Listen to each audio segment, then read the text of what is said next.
ಕಣ್ಣನ್ನ ತೋರಿಸಿ ಬರ್ತಾ ಬರ್ತಾ ದೃಷ್ಟಿ ಕಡಿಮೆ ಆಗ್ಬೋದು, ಒಂದು ಕಣ್ಣು ನರ ವೀಕ್ ಆಗ್ತಾ ಬರ್ಬೋದು. ಇಲ್ಲ ಆದರೆ ಡಾಕ್ಟ್ರ್ ಹೇಳಿದ್ರು ಇದಕ್ಕೆ ಟ್ರೀಟ್ಮೆಂಟ್ ಇಲ್ಲೆಲ್ಲೂ ಹಾಸನಲ್ಲೂ ಇಲ್ಲ, ಇಲ್ಲಿ ಅರಕಲಗೂಡು ಎಲ್ಲೂ ಇಲ್ಲ ಅಂತ. Hi all, welcome back to my YouTube channel. ಎಲ್ಲ ಹೇಗಿದ್ದೀರಾ? ಐ ಹೋಪ್ ಎಲ್ಲ ಚೆನ್ನಾಗಿದ್ದೀರಾ ಅಂತ.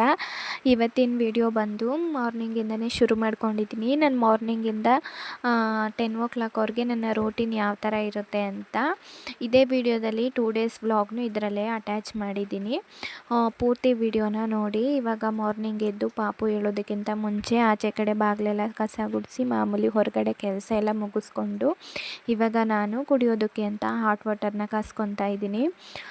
ಮತ್ತು ಹೆಲ್ತಿ ಡ್ರಿಂಕ್ನು ಸಹ ಒಂದನ್ನು ಶೇರ್ ಮಾಡ್ಕೊಂಡಿದ್ದೀನಿ. ಅದನ್ನು ನಾನು ಶಾರ್ಟ್ ವಿಡಿಯೋಲಿ ಅಪ್ಲೋಡ್ ಮಾಡಿದ್ದೀನಿ, ಹೋಗಿ ಚೆಕ್ಔಟ್ ಮಾಡಿ. ಪಾಪು ಹೇಳೋ ಅಷ್ಟೊತ್ತಿಗೆ ನಂದು ಎಷ್ಟು ಕೆಲಸ ಆಗುತ್ತೋ ಅಷ್ಟು ಕೆಲಸನ ಮುಗಿಸ್ಕೊಳ್ಳೋದಕ್ಕೆ ಟ್ರೈ ಮಾಡ್ತೀನಿ. ಇನ್ನು ನಮ್ಮ ಹಸ್ಬೆಂಡು ಎದ್ಬಿಟ್ಟು ಹಸುಗಳಿಗೆ ಜೋಳ ಕಡ್ಡಿ ಎಲ್ಲ ತರೋದಕ್ಕೆ ಹೋಗ್ತಾರಲ್ಲ, ಇನ್ನು ಅವನನ್ನು ನೋಡಿಕೊಂಡು ಅಡುಗೆ ತಿಂಡಿ ಎಲ್ಲ ನಾನೇ ಮಾಡಬೇಕು. ಇನ್ನು ನನ್ನ ಮಗಳು ಗಾರ್ಮೆಂಟ್ಗೆ ಹೋಗುವಾಗ ಆವಾಗ ಅರ್ಜೆಂಟ್ ಇರುತ್ತಲ್ಲ, ನನ್ನ ಮಗಳು ಒಂದು ಬೇಗ ಬರುತ್ತೆ, ಆವಾಗಾದರೆ ಅವರು ಎತ್ಕೊತಾರೆ. ಇವಾಗ ರಜೆ ಇದೆಯಲ್ಲ, ಹೆಂಗೋ ಲೇಟಾಗಿ ತಿಂಡಿ ಮಾಡಿದ್ರೆ ನಡೆಯುತ್ತೆ ಅಂದ್ಬಿಟ್ಟು ನಾನೇ ಅವನನ್ನು ನೋಡ್ಕೊಂಡು ಹೆಂಗೋ ಆಟ ಆಡಿಸ್ಕೊಂಡು ತಿಂಡಿನ ಮಾಡ್ಕೊತೀನಿ. ಹಾಗೆ ನಾನು ಇದು ಥೈರಾಯ್ಡ್ ಟ್ಯಾಬ್ಲೆಟ್ಸು ನನಗೆ ಪ್ರೆಗ್ನೆನ್ಸಿಲಿ ಯಾವುದೇ ರೀತಿ ಇರಲಿಲ್ಲ. ಇವಾಗ ನಮ್ಮ ಪಾಪುಗೆ 1 year ಕಂಪ್ಲೀಟ್ ಆದಮೇಲೆ ನನಗೆ ಥೈರಾಯ್ಡ್ ಸ್ಟಾರ್ಟ್ ಆಗಿದ್ದು. ಜಸ್ಟ್ ಇವಾಗ ನಾನು 25 mg ತೊಗೊತಾ ಇದ್ದೀನಿ. ಇದು ನಾನು ಫೀಡಿಂಗ್ನ ಬಿಡಿಸಿದ ಮೇಲೆ ಹಾರ್ಮೋನು ಸರಿಯಾಗಿ ಬ್ಯಾಲೆನ್ಸಿಗೆ ಬಂದರೆ ಟ್ಯಾಬ್ಲೆಟ್ಸ್ನ ಬಿಡ್ಬೋದು ಅಂತ ಡಾಕ್ಟ್ರ್ ಹೇಳಿದ್ದಾರೆ. ಫೀಡಿಂಗ್ ಬಿಡಿಸಿದ ಮೇಲೆ ಒಂದು 2 ತಿಂಗಳು ನೋಡಿ ಟೆಸ್ಟ್ ಮಾಡಿಸಿ ನೋಡಿದ್ಮೇಲೆ ನೆಕ್ಸ್ಟ್ ಗೊತ್ತಾಗುತ್ತೆ. ಅದಾದಮೇಲೆ ನಾನು ಬಿಸಿನೀರನ್ನ ಕುಡಿದು ಅದ್ರ ಜೊತೆ ಮಾತ್ರೆನೂ ಹಾಗೆ ತೊಗೊಂಡೆ. ಅದಾದಮೇಲೆ ನಮ್ಮ ಹಸ್ಬೆಂಡ್ಗೆ ಟೀನ ಮಾಡಿಕೊಟ್ಟೆ. ಇವತ್ತಿನ ತಿಂಡಿಗೆ ಚಪಾತಿ ಮತ್ತು ಬೆಂಡೆಕಾಯಿ ಪಲ್ಯ ಮಾಡೋಣ ಅಂತ ಅಂದ್ಕೊಂಡಿದ್ದೀನಿ. ಅವ್ರಿಗೆ ಟೀ ಎಲ್ಲ ಇಟ್ಕೊಟ್ಬಿಟ್ಟು ಈ ಕಡೆ ಚಪಾತಿಗೆ ಕಲಸಿ ಇಡ್ತಾಯಿದ್ದೀನಿ. ಮಾಮೂಲಿ ರುಚಿ ಹಾಕಿಬಿಟ್ಟು ನೀರು ಹಾಕಿ ಚೆನ್ನಾಗಿ ಮಾಮೂಲಿ ಎಲ್ಲ ಗೋಧಿ ಹಸಿಟ್ಟು ಯಾವ ಥರ ಕಲಿಸ್ತಾರೆ ಆ ಥರ ಮಿಕ್ಸ್ ಮಾಡಿ ಚೆನ್ನಾಗಿ ಕಲಸಿ ಇಟ್ಕೊತಾ ಇದ್ದೀನಿ. ನೈಟು ಮರೆತುಕೊಂಡೆ ಕಲಸಿಡೋದನ್ನು. ನೈಟೇ ಕಲಸಿಟ್ರೆ ಚೆನ್ನಾಗಿ ಇನ್ನೂ ಉಬ್ಬು ಬರುತ್ತೆ. ಇವಾಗ ಇನ್ನೂ ಟೈಮ್ ಇದೆಯಲ್ಲ, ಇವಾಗ ಕಲಸಿಬಿಟ್ಟಿಟ್ರೆ ಇನ್ನು ತರಕಾರಿ ಎಲ್ಲ ಹಚ್ಕೊಂಡು ಪಲ್ಯ ಮಾಡೋ ಅಷ್ಟೊತ್ತಿಗೆ ಚೆನ್ನಾಗಿ ಉಬ್ಕೊಳ್ಳುತ್ತೆ ಅಂದ್ಬಿಟ್ಟು ಇವಾಗ ನೀಟಾಗಿ ಕಲಸಿ ಇಟ್ಕೊತಾ ಇದ್ದೀನಿ. ಹಾಗೆ ನನ್ನ ಚಾನಲ್ನ ಯಾರೆಲ್ಲ ಹೊಸದಾಗಿ ನೋಡ್ತಾ ಇದ್ದೀರಾ ಪ್ಲೀಸ್ ಸಬ್ಸ್ಕ್ರೈಬ್ ಮಾಡಿಕೊಂಡು ನೋಡಿ, ಸಪೋರ್ಟ್ ಮಾಡಿ ಹೀಗೆ ನನ್ನನ್ನು ಅಂತ ಕೇಳ್ಕೊತೀನಿ. ಅದಕ್ಕೆ ಒಂದು ಪ್ಲೇಟ್ನ ಮುಚ್ಚಿಟ್ಬಿಟ್ಟು ಸೈಡಿಗೆ ಎತ್ತಿಟ್ಟೆ. ಈ ಕಡೆ ಅಷ್ಟೊತ್ತಿಗೆ ಬೆಂಡೆಕಾಯಿ ಉತ್ತರಿಸ್ಕೊಳ್ಳೋಣ ಅಂತ ಬೆಂಡೆಕಾಯಿನ ಉತ್ತರಿಸ್ಕೊತಾ ಇದ್ದೀನಿ. ನನಗೆ ನಿಂತ್ಕೊಂಡು ವೀಡಿಯೋ ಮಾಡಿ ಕಾಲು ತುಂಬಾ ಪೇಯ್ನ್ ಬರ್ತಿತ್ತು. ಅದಕ್ಕೆ ಕೆಳಗಡೆನೇ ಇಟ್ಕೊಂಡು ಹಚ್ಕೊತಾ ಇದ್ದೀನಿ. ಕೆಳಗಡೆ ಇಟ್ಕೊಂಡ್ರೆ ಒಂದು ಸ್ವಲ್ಪ ಮಧ್ಯದಲ್ಲಿ ರೆಸ್ಟ್ ಸಿಗ್ದಂಗೆ ಆಗುತ್ತೆ ಅಂದ್ಬಿಟ್ಟು ಇವಾಗ ಕೆಳಗಡೆನೇ ಇಟ್ಕೊಂಡು ಹಚ್ಕೊತಾ ಇದ್ದೀನಿ. ಬೆಂಡೆಕಾಯಿನ ನಾವು ಮಧ್ಯಕ್ಕೆ ಪೀಸ್ ಮಾಡಿ ನೀಟಾಗಿ ನೋಡಿ ಉತ್ತರಿಸ್ಕೊಬೇಕು. ಫಸ್ಟು ನೀಟಾಗಿ ಉಜ್ಜಿ ತೊಳೆದಿದ್ದೀನಿ. ಅದ್ರ ಮೇಲ್ಗಡೆ ಸ್ವಲ್ಪ ಸೊಗಡು ಥರ ಇರುತ್ತೆ. ಮಧ್ಯಕ್ಕೆ ಕಟ್ ಮಾಡಿಕೊಂಡು ಮಧ್ಯದಲ್ಲಿ ಕಪ್ಪಗೆ ಹುಳು ಥರ ಇರುತ್ತೆ, ಸ್ವಲ್ಪ ಲೋಳ್ ಥರ ಇರುತ್ತೆ. ಹಂಗಿದ್ರೆ ಅದು ಹುಳ ಆಗಿದೆ ಅಂತ ನೋಡಿ ಅದನ್ನು ನೀಟಾಗಿ ಕಟ್ ಮಾಡ್ಕೊಳ್ಳಿ. ಅಷ್ಟರಲ್ಲಿ ನನ್ನ ಮಗ ಕೂಡ ಎದ್ದ. ಅವನನ್ನು ತಂದು ಅಲ್ಲಿ ನಿಲ್ಲಿಸ್ಕೊಂಡೆ ಸ್ವಲ್ಪ ಮೇಲೆ. ಅವನನ್ನು ಅಲ್ಲೇ ಕೂರಿಸ್ಕೊಂಡು ಹೆಂಗೋ ಈ ಕಡೆ ಪಲ್ಯನ ಮಾಡ್ಕೊತಾ ಇದ್ದೀನಿ. ಅವನನ್ನು ಹಂಗೆ ಆಟ ಆಡಿಸ್ಕೊಂಡು ಮಾತಾಡಿಸ್ಕೊಂಡು. ಅವನಿಗೆ ಮೂಡ್ ಯಾವ ಥರ ಇರುತ್ತೆ ಅಂತ ಹೇಳೋಕ್ಕಾಗಲ್ಲ. ಒಂದೊಂದು ಸಲ ಸುಮ್ಮನೆ ಅಲ್ಲಿ ಕೂತ್ಕೊಂಡು ಒಂದು ಕಡೆ ಆಟ ಆಡ್ತಿರ್ತಾನೆ, ಆದರೆ ಒಂದೊಂದು ಸಲ ಸುಮ್ಮನೆ ಇರಲ್ಲ, ತುಂಬಾ ಅಳೋದು ರೋಸೋದು ಈ ಥರ ಎಲ್ಲ ಮಾಡ್ತಾನೆ. ಇವತ್ತು ಹೆಂಗೋ ಸುಮ್ಮನೆ ಇದ್ದ, ಆ ಕಡೆ ಮಿಕ್ಸಿ ಹಿಡ್ಕೊಂಡು ಆಟ ಆಡ್ತಿದ್ದ. ನಾನು ಹಂಗೆ ಅವ್ನು ಮಾತಾಡಿಸ್ಕೊಂಡು ಈ ಕಡೆ ಪಲ್ಯನ ಮಾಡ್ಕೊತಾ ಇದ್ದೆ.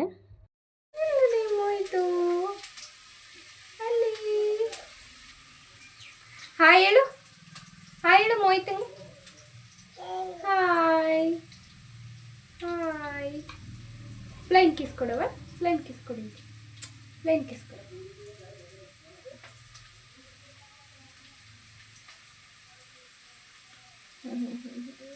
ಅಷ್ಟರಲ್ಲಿ ಅವರಪ್ಪ ಜೋಳ ಕಡ್ಡಿ ತೊಗೊಬತ್ತು ಅಂದ್ಬಿಟ್ಟು ಅವನು ಆಚೆ ಕಡೆಗೆ ಹೋದ.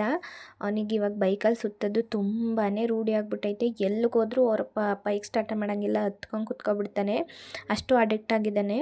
ಆಮೇಲೆ ಪಲ್ಯ ಎಲ್ಲ ಮಾಡಿಬಿಟ್ಟು ಈ ಕಡೆ ಚಪಾತಿ ಎಲ್ಲ ಲಟ್ಟಿಸ್ಕೊತಾ ಇದ್ದೀನಿ. ನನಗೂ ಡೈಲಿ ರೋಟೀನ್ನ ಮಾಡಿ ತುಂಬಾ ಬೇಜಾರಾಗಿಬಿಟ್ಟಿದೆ. ಇನ್ನು ನೆಕ್ಸ್ಟು ನಿಮಗೆ ಬೇರೆ ರೀತಿ ವೀಡಿಯೋಸ್ನ ಮಾಡಬೇಕಂತ ನನಗೂ ತುಂಬಾ ಇಷ್ಟ. ಆದರೆ ನನಗೆ ಇವನ್ನ ನೋಡಿಕೊಂಡು ಹಸುಗಳನ್ನ ನೋಡಿಕೊಂಡು ಟೈಮೇ ಸಾಕಾಗ್ತಿಲ್ಲ ವೀಡಿಯೋಗಳನ್ನ ಮಾಡೋದಕ್ಕೆ. ಆದಷ್ಟು ಇನ್ನು ಮುಂದೆ ಟ್ರೈ ಮಾಡ್ತೀನಿ ಮಾಡೋದಕ್ಕೆ. ನೋಡಿ ಇವಾಗ ಕಲಸಿಟ್ರು ಚಪಾತಿ ತುಂಬ ಸಾಫ್ಟಾಗಿ ಉಬ್ಕೊಂಡು ಬಂದಿದೆ. ಆಮೇಲೆ ಚಪಾತಿನ ಪಾಪುಗೆ ಹಾಲಲ್ಲಿ ನೆನೆ ಹಾಕಿಬಿಟ್ಟು ಕೊಡ್ತಾಯಿದ್ದೀನಿ. ನೋಡಿ ಹಾಲಲ್ಲಿ ನೆನೆ ಹಾಕಿದ್ರೆ ಈ ಥರ ಸ್ಮೂತಾಗಿ ಬರುತ್ತೆ. ಚಪಾತಿನೂ ಸ್ಮೂತಾಗಿತ್ತು. ಅವನು ಆರಾಮಾಗಿ ತಿಂದ ಚಪಾತಿನ ನಾನು ಹಾಲಲ್ಲೇ ನೆನೆಸ್ಬಿಟ್ಬಿಟ್ಟು ತಿಂದೆ. ಆಮೇಲೆ ನಾನು ಎಲ್ಲ ತಿಂಡಿ ಮುಗಿಸ್ಕೊಂಡು ಇನ್ನು ನನ್ನ ಡೈಲಿ ರೂಟೀನ್ ಇದು. ಇನ್ನು ಹಸುಗಳು ಸಗಣಿ ಎಲ್ಲ ಬಾಚಾಕಿ ನಮ್ಮ ಹಸುಗಳು ಎಳೆ ಕಡ್ಡಿ ಆದ್ರೂ ಸಹ ಕಡ್ಡಿ ಎಲ್ಲ ಹಂಗಂಗೆ ಬಿಟ್ಟಿರ್ತವೆ. ಮೇತೆ ಮಾತ್ರ ತಿಂದಿರ್ತದೆ, ಹಸಿರು ಕಡ್ಡಿ ಮಾತ್ರ ತಿನ್ಕೊಂಡಿರ್ತವೆ.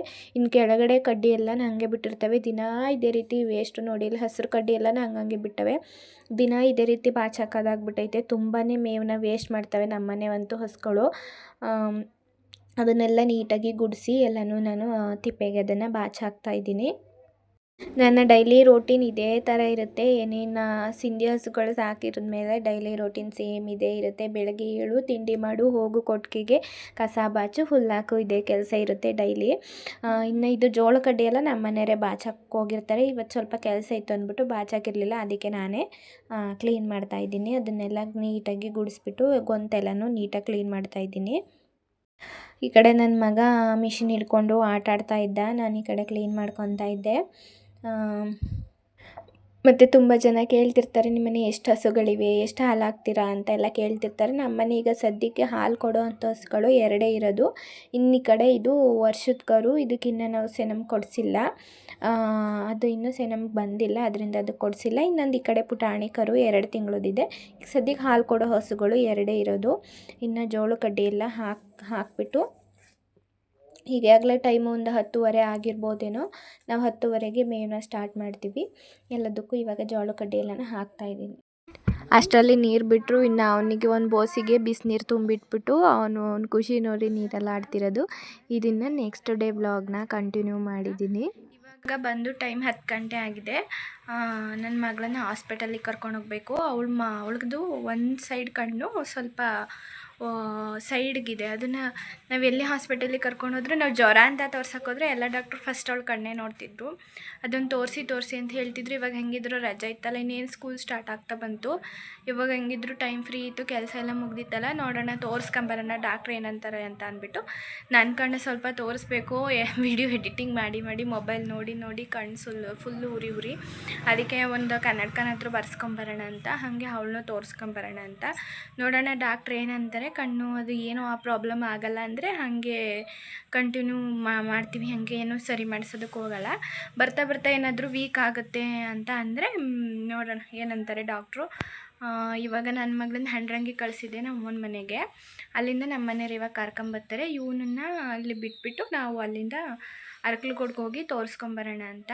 ಮತ್ತು ಇವಾಗ ರೆಡಿ ಆಗೋಣ, ನೋಡೋಣ ಡಾಕ್ಟ್ರ್ ಏನು ಹೇಳ್ತಾರೆ ಅಂತ. ನೆಕ್ಸ್ಟ್ ನಾನು ವಿಡಿಯೋನ ಕಂಟಿನ್ಯೂ ಮಾಡ್ತೀನಿ. ನಮ್ಮ ಪಾಪನ ನಾವು ಹಾಸ್ಪಿಟಲ್ಗೆ ಹೋಗ್ತಿದ್ವಲ್ಲ ಅಂದ್ಬಿಟ್ಟು ನಮ್ಮ ಅಮ್ಮನ ಮನೆ ಹತ್ರ ಬಿಟ್ಟು ಬರೋಕ್ಕಂತ ನಮ್ಮ ಹಸ್ಬೆಂಡ್ ಹೋಗಿದ್ರು. ಇನ್ನು ಅವ್ರು ಬರೋ ಅಷ್ಟೊತ್ತಿಗೆ ನಾನು ರೆಡಿ ಆಗೋಣ ಅಂದ್ಬಿಟ್ಟು ರೆಡಿ ಆಗ್ತಿದ್ದೆ. ಹಾಗೆ ರೆಡಿ ಆಗಿಬಿಟ್ಟು ಶುಂಠಿ ಹೊಲ್ದ ಹತ್ರ ಸ್ವಲ್ಪ ವಾಲ್ ಚೇಂಜ್ ಮಾಡಬೇಕಂತ ಅಂದ್ಬಿಟ್ಟು ಹಾಗೆ ನಾವು ಶುಂಠಿ ಹೊಲ್ದ ಹತ್ರ ಹೋಗಿದ್ವಿ. ಇದೇ ಫಸ್ಟು ನಾನು ಹಾಕಾದ್ಮೇಲೆ ಹೋಗ್ತಿರೋದು. ಶುಂಠಿ ಹಾಕೊಂಡು 2 ತಿಂಗಳೇನೋ ಆಯಿತು. ಇವತ್ತೇ ಫಸ್ಟು ಹೊಲ್ದ ಹತ್ರ ಹೋಗಿದ್ದು, ಹಂಗೆ ನೋಡ್ಕೊಂಡಂಗೂ ಆಗುತ್ತೆ ಅಂದ್ಬಿಟ್ಟು ಜೊತೇಲಿ ಹೋಗಿದ್ವಿ. ಅವರು ನೀರೆಲ್ಲನೂ ತಿರುಗಿಸಿ ವಾಲ್ ಚೇಂಜ್ ಮಾಡಿಬಿಟ್ಟು ಬಂದರು. ಚೇಂಜ್ ಮಾಡಿಬಿಟ್ಟು ಅಲ್ಲಿಂದ ನಾವು ಹೊರಟ್ವಿ ಹಾಸ್ಪಿಟಲ್ಗೆ. Hi all, welcome back. ಹಾಸ್ಪಿಟಲಲ್ಲಿ ವಿಡಿಯೋನ ಕಂಟಿನ್ಯೂ ಮಾಡೋಕ್ಕಾಗಲಿಲ್ಲ. ಅಲ್ಲಿಂದ ಬಂದು ತುಂಬಾ ಕೆಲಸ ಇತ್ತು. ಬಂದು ಕೆಲಸ ಎಲ್ಲ ಮುಗಿಸ್ಕೊಂಡು ಇವಾಗ ವಿಡಿಯೋನ ಕಂಟಿನ್ಯೂ ಮಾಡ್ತಾಯಿದ್ದೀನಿ. ಈ ವಿಡಿಯೋದಲ್ಲಿ ನಿಮ್ಮ ಮಕ್ಳಿಗೂ ಸಹ ಇದೇ ರೀತಿ ಏನಾದರೂ ಆಗಿದ್ದರೆ ನಿಮಗೂ ಸ್ವಲ್ಪ ಹೆಲ್ಪ್ ಆಗಲಿ ಅಂತ ಈ ವಿಡಿಯೋನ ಮಾಡ್ತಾಯಿದ್ದೀನಿ. ನನ್ನ ಮಗಳಿಗೆ ಹುಟ್ಟಾಗ್ಲಿಂದನೂ ಕಣ್ಣು ಸ್ವಲ್ಪ ಒಂದು ಸೈಡು, ಲೆಫ್ಟ್ ಸೈಡು ಆವಾಗ ಸ್ವಲ್ಪ ಮಾಲ ಅನ್ನೋ ಥರನೇ ಕಾಣಿಸ್ತಿತ್ತು. ಇವಾಗ ಬರ್ತಾ ತುಂಬಾ ಜಾಸ್ತಿ ಆಗ್ತಿದೆ ಅದು. ಇವಾಗ 2 ಕಣ್ಣು ಸಹ ಅದೇ ಥರ ನೋಡ್ತಾಳೆ. ನಮ್ಮ ಥರ ಸ್ಟ್ರೈಟು ನೋಡೋದಿಲ್ಲ. ನಾವು ಜ್ವರ ಅಂತ ಹಾಸ್ಪಿಟಲ್ಗೆ ಏನಾದರೂ ತೋರ್ಸೋಕ್ಕೋದ್ರೆ ಡಾಕ್ಟ್ರು ಫಸ್ಟ್ ಕೇಳ್ತಿದ್ದೆ ಇವಳನ್ನ ಕಣ್ಣನ್ನ ನೋಡ್ತಿದ್ರು. ಫಸ್ಟ್ ಈ ಕಣ್ಣನ್ನ ತೋರಿಸಿ ಬರ್ತಾ ದೃಷ್ಟಿ ಕಡಿಮೆ ಆಗ್ಬೋದು, ಒಂದು ಕಣ್ಣು ನರ ವೀಕ್ ಆಗ್ತಾ ಬರ್ಬೋದು, ಇಲ್ಲ ಮಾಮೂಲಿ ಥರನೇ ಮಾಲ್ಗಣ್ಣವರು ಒಬ್ಬೊಬ್ಬರು ಚೆನ್ನಾಗಿ ನೋಡ್ತಾರಲ್ಲ ಆ ಥರನೂ ಆಗ್ಬೋದು, ಇಲ್ಲಾಂದರೆ ಬರ್ತಾ ದೃಷ್ಟಿನೂ ಕಡಿಮೆ ಆಗ್ಬೋದು ಅಂತ ಹೇಳ್ತಾಯಿದ್ರು. ನಾವೇ ಒಂದೊಂದು ಸ್ವಲ್ಪ ಅವಳಿಗೆ ಚೆನ್ನಾಗಿ ಬುದ್ಧಿ ಬರಲಿ, ಎಲ್ಲ ಗೊತ್ತಾಗೋ ಥರ ಆಗಲಿ ಅಂತಲೇ ಸುಮ್ಮನೆ ಆದ್ವಿ. ಇನ್ನು ಸ್ವಲ್ಪ ದೊಡ್ಡವಳಾಗಲಿ, ಆವಾಗ ಹೆಂಗೆ ಆಗ್ತಿದೆ ಏನು ಅಂತ ಅವ್ರಿಗೂ ಸ್ವಲ್ಪ ಗೊತ್ತಾಗುತ್ತಲ್ವ ಅಂತ ಸುಮ್ಮನೆ ಇದ್ವಿ. ಇವಾಗ ಬರ್ತಾ ಬರ್ತಾ ತುಂಬಾ ಜಾಸ್ತಿಯಾಗಿ ಇವಳು ನಾವು ನೋಡೋಣ ಅಂತಲೇ ನಾನು ಅವಳಿಗೆ ಫೋನೇ ಕೊಡೋದಿಲ್ಲ. ಅವಳು ಯಾವ ಥರ ನೋಡ್ತಾಳೆ ಅಂತ ಫೋನ್ ನೋಡೋದಕ್ಕೆ ಅಂತ ಕೊಟ್ಟಿದ್ವಿ. ಅವಳು ಹಿಂಗೆ ಫೋನ್ ಇಟ್ಕೊಂಡ್ರೆ ನಾವು ಈ ಥರ ಸ್ಟ್ರೈಟ್ ನೋಡ್ತೀವಿ, ಅವಳು ಹಾಗಲ್ಲ. ಈ ಥರ ಫುಲ್ ಮುಖನೇ ಓರೆ ಮಾಡಿಕೊಂಡು ಓರೆ ಥರ ಫೋನ್ನಾಗ ನೋಡ್ತಾಳೆ. ಯಾವುದನ್ನು ಸಹ ಅಷ್ಟು ಸ್ಟ್ರೈಟಾಗಿ ನೋಡೋದಿಲ್ಲ. ಇಲ್ಲಿ ಬರ್ತಾ ಬರ್ತಾ ಫುಲ್ಲು ಕಣ್ಣು ನೋಡಿ ಈ ಥರ ನೋಡ್ತಾಳೆ. ನಮ್ಮ ಕಣ್ಣು ನಾವು ಯಾವ ಥರ ಸ್ಟ್ರೈಟಾಗಿ ನೋಡ್ತಿದ್ವಿ ನೋಡಿ, ಅವಳು ಯಾವ ಥರ ನೋಡ್ತಿದ್ದಾಳೆ. ಇಷ್ಟೊಂದು ಇರಲೇ ಇಲ್ಲ, ಅಷ್ಟೊಂದು ಇರಲಿಲ್ಲ, ನಮ್ಮ ಥರನೇ ಸ್ವಲ್ಪ ಮಾಮೂಲಿ ಥರನೇ ಇತ್ತು. ಬರ್ತಾ ಬರ್ತಾ ಇಷ್ಟೊಂದು ಜಾಸ್ತಿ ಆಗಿಬಿಟ್ಟಿದೆ. ಸಾಲದಕ್ಕೆ ಹೆಣ್ಮಗು ಅಲ್ವಾ, ಹೆಣ್ಮಕ್ಳು ಯಾವಾಗಲೂ ಚೆನ್ನಾಗಿರ್ಬೇಕು ಅಂತಾನೆ, ನಮಗೆ ನಾವು ಚೆನ್ನಾಗಿರ್ಬೇಕು ಅಂತ ಇರುತ್ತಲ್ಲ. ನಾವು ಹೆಂಗೆ ಚೆನ್ನಾಗಿದ್ದೀವೋ ಅದೇ ಥರ ನಮ್ಮ ಮಕ್ಕಳು ಕೂಡ ಚೆನ್ನಾಗಿರ್ಬೇಕಲ್ವಾ. ಅದಕ್ಕೋಸ್ಕರ ಮುಂದೆ ಅವಳಿಗೆ ಪ್ರಾಬ್ಲಮ್ ಆಗಬಾರ್ದು ಅಂತ ಅದನ್ನು ಸರಿ ಮಾಡಿಸೋಣ ಅಂತ ಅಂದ್ಕೊಂಡಿದ್ದೀವಿ. ನಾವೇನಿಲ್ಲ, ಇಲ್ಲೇ ಹಾಸನಲ್ಲೇ ಸರಿ ಹೋಗ್ಬೋದೇನೋ, ಇದಕ್ಕೆ ಏನು ಜಾಸ್ತಿ ಇದಾಗಲ್ಲ ಅಂತಲೇ ಅಂದ್ಕೊಂಡಿದ್ವಿ. ಆದರೆ ಡಾಕ್ಟ್ರ್ ಹೇಳಿದ್ರು ಇದಕ್ಕೆ ಟ್ರೀಟ್ಮೆಂಟ್ ಇಲ್ಲೆಲ್ಲೂ ಹಾಸನಲ್ಲೂ ಇಲ್ಲ, ಇಲ್ಲಿ ಅರಕಲಗೂಡು ಎಲ್ಲೂ ಇಲ್ಲ ಅಂತ. ನಾವಿಲ್ಲಿ ಅರಕಲಗೂಡು ಗೌರ್ಮೆಂಟ್ ಹಾಸ್ಪಿಟಲ್ಗೆ ತೋರಿಸಿದ್ವಿ. ಅವ್ರು ಹೇಳಿದ್ದು ಬೆಂಗಳೂರಲ್ಲಿ ವಿಕ್ಟೋ ಹಾಸ್ಪಿಟಲ್ ಅಂತ ಇದೆ. ವಿಕ್ಟೋರಿಯಾ ಹಾಸ್ಪಿಟಲ್ ಆಪೋಸಿಟು ವಿಕ್ಟೋನೋ ಸರಿಯಾಗಿ ನಂಗೆ ಹಾಸ್ಪಿಟಲ್ಸು ಗೊತ್ತಿಲ್ಲ. ನಿಮಗೇನಾದರೂ ಈ ಹಾಸ್ಪಿಟಲ್ ನೇಮ್ ಏನಾದರೂ ಗೊತ್ತಿದ್ದರೆ ನನಗೆ ಕಮೆಂಟ್ ಮಾಡಿ, ನನಗೂ ಸಹ ಹೆಲ್ಪ್ ಆಗುತ್ತೆ. ನಾವು ಮತ್ತೆ ಜನ ಫುಲ್ ರಶ್ ಇದ್ದರು. ಅವ್ರು ವಾರಕ್ಕೆ ಒಂದೇ ಸಲ ಬರೋದು. ಅವ್ರು ಅರ್ಜೆಂಟಲ್ಲಿ ಅವರಿದ್ದರು. ಮಧ್ಯಾಹ್ನ ಮೇಲೆ ಮತ್ತೆ ಅವರು ಕಣ್ಣಿನ ಹಾಸ್ಪಿಟಲ್ಗೆ ಹೋಗಬೇಕಿತ್ತಂತೆ. ಅದಕ್ಕೆ ಅವರು ಅರ್ಜೆಂಟಲ್ಲಿ ಅವರಿದ್ದರು. ವಿಂಟೋ ಅಂತ ಏನೋ ಹೇಳಿದರು. ಒಂದು ನಿಮಿಷ ಕೂತ್ಕೊಳ್ಳಿ. ವಿಂಟೋ ಅಂತ ಏನೋ ಹೇಳಿದರು. ವಿಂಟೋನೇ ಅನ್ಕೊತೀನಿ. ಆ ಹಾಸ್ಪಿಟಲ್ಗೆ ಬೆಂಗಳೂರಲ್ಲಂತೆ ಅದಿರೋದು. ಅಲ್ಲಿಗೆ ಹೋಗಿ ತೋರಿಸಿ ಅವರು ನಿಮಗೆ ಅದನ್ನು ಸರಿ ಮಾಡಿಕೊಡ್ತಾರೆ. ಇದಕ್ಕೆ ಟ್ರೀಟ್ಮೆಂಟು ಮಾಲ್ಗಣ್ಣಿಗೆ ಇಲ್ಲೆಲ್ಲೂ ಇಲ್ಲ ಅಂತ ಹೇಳಿದರು. ನೋಡೋಣ, ಇವಾಗ ಅಲ್ಲಿಗೆ ಹೋಗ್ಬೇಕಂತೆ. ಮತ್ತು ನಾವು ಮನೇಲಿ ಏನೋ ಒಂದು ಫಂಕ್ಷನ್ ಇಟ್ಕೊಂಡು ಅಂದ್ಕೊಂಡಿದ್ದೀವಿ. ಅದು ಮುಗಿಸ್ಕೊಂಡು ಇವಳನ್ನ ತೋರಿಸೋಣ ಅಂತ. ಎಲ್ಲ ಚೆನ್ನಾಗೇ ಇತ್ತು, ಅವಳು ಚೆನ್ನಾಗೇ ಇದ್ಲು, ಏನು ಮಾಡೋಕ್ಕಾಗಲ್ಲ. ಏನಾದರೂ ಒಂದು ಆಗ್ತಾನೇ ಇರುತ್ತೆ. ಏನೋ ಒಂದು ಸ್ವಲ್ಪ ನೆಮ್ಮದಿಯಾಗಿದ್ದೀವಿ ಅಂತ ಅಂದ್ಕೊಂಡಾಗ ಏನಾದರೂ ಒಂದು ಕಷ್ಟದ ಮೇಲೆ ಕಷ್ಟ ಬರ್ತಾನೆ ಇರುತ್ತೆ. ಜೀವನದಲ್ಲಿ ಕಷ್ಟ ಸುಖ ಇಲ್ಲ ಅಂದರೆ ಜೀವನನೇ ಇಲ್ಲ. ಏನು ಮಾಡೋಕ್ಕಾಗಲ್ಲ, ಎಲ್ಲನೂ ನಗ್ನಗ್ತಾ ಫೇಸ್ ಮಾಡಬೇಕು. ಏನೋ ಅವಳಿಗೇನೋ ಆಗ್ದಂಗೆ ಅದು ನೀಟಾಗಿ ಹುಷಾರಾದರೆ ಸಾಕು. ಅವಳು ಮಾಮೂಲಿ ನಮ್ಮ ಕಣ್ಣು ಯಾವ ಥರ ಇದೆ ಆ ಥರ ಅವಳಿಗೂ ಆದರೆ ಸಾಕು ಅಂತ ಅಂದ್ಕೊತೀವಿ. ಒಟ್ಟಿಗೆ ಚೆನ್ನಾಗಾದರೆ ಸಾಕು. ಇವಾಗ ಮನೇಲಿ ಏನೋ ಒಂದು ಇದು ಮಾಡಿಸ್ಬೇಕಂತ ಅಂದ್ಕೊಂಡಿದ್ದೀವಿ, ಫಂಕ್ಷನ್ ಇಟ್ಕೋಬೇಕು ಅಂತ. ಅದನ್ನೆಲ್ಲ ಮುಗಿಸ್ಕೊಂಡು ಹೋಗಬೇಕು. ನಾವು ಈಗ ಮುಂಚೆನೇ ತೋರಿಸಿದ್ರೆ ಹೆಂಗೂ ಇವಳಿಗೆ ರಜೆ ಇತ್ತು, ಇಷ್ಟು ದಿನ ಏನೂ ಕೆಲಸ ಇರಲಿಲ್ಲ, ಹೆಂಗೂ ಸರಿ ಹೋಗ್ತಿತ್ತು. ನಾವೇ ಡಿಲೇ ಮಾಡಿಬಿಟ್ಟು ಹೆಂಗಿದ್ರು ಏನವಳು LKG ಅಲ್ವಾ, ಸ್ಕೂಲ್ಗೇನು ರಜೆ ಹಾಕಿದ್ರು ನಡೆಯುತ್ತೆ. ಇವಾಗ ಏನಿಲ್ಲ, ಅಡುಗೆ ಎಲ್ಲ ಆಗಿದೆ. ನಮ್ಮ ಹಸ್ಬೆಂಡು ಎಲ್ಲ ಊಟ ಆಯಿತು. ಇನ್ನು ಅವಳು ನಾನು ಊಟ ಮಾಡಬೇಕು. ಇವತ್ತು ಹಾಸ್ಪಿಟಲ್ಗೆ ಹೋಗ್ತಿದ್ವಲ್ಲ, ಆವಾಗ ಅಲ್ಲಿ ಹಾಸ್ಪಿಟಲ್ಗೆ ಏನು ಮಾಡೋದಕ್ಕೆ ಅಂತ ಪಾಪು ಅಂದ್ಬಿಟ್ಟು ಅಮ್ಮನ ಹತ್ರನೇ ಬಿಟ್ಬಿಟ್ಟು ಹೋಗಿದ್ದೆ. ಇವತ್ತು ನೋಡೋಣ ಇರ್ತಾನ ಅಂದ್ಬಿಟ್ಟು ಅಲ್ಲೇ ಅಮ್ಮನ ಹತ್ರನೇ ಬಿಟ್ಟಿದ್ದೀನಿ. ಇವತ್ತು ನೈಟು ಅಮ್ಮ ಆಗಲೇ ಒಂದು ಸತಿ ಕಾಲ್ ಮಾಡಿದ್ದು ಅಳ್ತಾನೆ ಅಂತ. ನೋಡೋಣ, ನಾನು ಸ್ವಲ್ಪ ಹೊತ್ತು ನೋಡು, ಹತ್ರ ಅವ್ರ ಅಪ್ಪನ ಕಳಿಸ್ತೀನಿ ಕರ್ಕೊಂಬರೋಕ್ಕಾಯ್ತದೆ ಅಂತ. ಮಲ್ಕೊಂಡೇನೋ. ಇವಾಗ ಇನ್ನೊಂದು ಸಲ ಮತ್ತೆ ಫೋನ್ ಮಾಡಿ ಕೇಳಬೇಕು. ಅವ್ನಿಗಿನ್ನೂ ನಾನು ಫೀಡಿಂಗ್ನ ಬಿಡಿಸಿಲ್ಲ. ಹೆಂಗಿದ್ರು ಅದೇ ಮನೇಲಿ ಒಂದು ಫಂಕ್ಷನ್ ಹೋಗ್ಬೇಕಂತ ಹೇಳಿದ್ವಲ್ಲ, ಅದಕ್ಕೆ ಮನೆ ಕ್ಲೀನಿಂಗ್ ಎಲ್ಲ ಮಾಡ್ಕೊಬೇಕಲ್ಲ. ಆವಾಗ ಒಂದು 3 ಡೇಸ್ ಊರಿಗೆ ಕಳಿಸ್ಬಿಟ್ಟು ಫೀಡಿಂಗ್ ಬಿಡಿಸೋಣ ಅಂತ ಅಂದ್ಕೊಂಡಿದ್ದೀನಿ. ಇವಾಗ ಅವನಿಗೆ ವರ್ಷದ ಮೇಲೆ 5 ತಿಂಗಳು ಕಂಪ್ಲೀಟ್ ಆಯಿತು ಅನಿಸುತ್ತೆ. ಇದು ಮೇ ತಿಂಗಳಲ್ವಾ, 5ನೇ ತಾರೀಕಿಗೆ ಅವನಿಗೆ 5 ತಿಂಗಳು ಕಂಪ್ಲೀಟ್ ಆಗೋಯಿತು. ಇನ್ನೇನು ಬಿಡಿಸೋಣ ಅಂತ. ಅವನಿಗೆ ದವಡೆ ಹಲ್ಲೆಲ್ಲ ಚೆನ್ನಾಗಿ ಬಂದುಬಿಟ್ಟವೆ. ಅದಕ್ಕೆ ಇನ್ನೇನು 1 ವರ್ಷ ಆಗ್ತಾ ಬಂತಲ್ಲ, ಅದಕ್ಕೆ ಬಿಡಿಸೋಣ ಅಂತ ಅಂದ್ಕೊಂಡಿದ್ದೀನಿ. ಆವಾಗ ಮನೆ ಕ್ಲೀನಿಂಗ್ ಕೆಲಸ ಮಾಡುವಾಗ ಒಂದು 3 ಡೇಸ್ ಕಳ್ಸೋಣ ಅಂತ ಅಂದ್ಕೊಂಡಿದ್ದೀನಿ. ಇವಳಿಗೆ ಫೀಡಿಂಗ್ ಮಾಡಿದಾಗ ನನಗೆ ಇವಳೇನು ಒಂಥರ ಅಷ್ಟೊಂದು ಹಠ ಮಾಡಲಿಲ್ಲ. ನಾನು ಜೊತೆಯಲ್ಲೇ ಇದ್ಕೊಂಡು ಬಿಡಿಸಿದ್ದು. ನಾನು ಇವಳನ್ನ ಏನಕ್ಕೆ ಕ್ಯಾಮ್ರಾ ಮುಂದೆ ಜಾಸ್ತಿ ತೋರಿಸಲ್ಲ ಅಂದರೆ, ಇವಳು ಈ ಥರ ನೋಡ್ತಾಳಲ್ಲ. ಎಲ್ಲ ಜನ ಒಂದೇ ಥರ ಕಮೆಂಟ್ ಮಾಡಲ್ಲ. ನೆಗೆಟಿವ್ ಆಗಿ ಕಮೆಂಟ್ ಮಾಡೋರು ಇರ್ತಾರೆ, ಪಾಸಿಟಿವ್ ಆಗಿ ಕಮೆಂಟ್ ಮಾಡೋರು ಇರ್ತಾರೆ. ನನಗೆ ನಿಜವಾಗ್ಲೂ ನಾನು ತುಂಬ ಸೂಕ್ಷ್ಮ. ನನಗೆ ಅಷ್ಟೊಂದು ನೆಗೆಟಿವ್ ಕಮೆಂಟ್ ಮಾಡಿದ್ದು ಅಷ್ಟೊಂದು ಸ್ಟ್ರಾಂಗಾಗಿ ತಗೊಳ್ಳೋ ಅಂಥ ಗರ್ಲ್ ನಾನಲ್ಲ. ಅದಕ್ಕೆ ನಾನು ಅವಳನ್ನ ವೀಡಿಯೋದಲ್ಲಿ ಅಷ್ಟೇನು ತೋರಿಸೋದಿಲ್ಲ.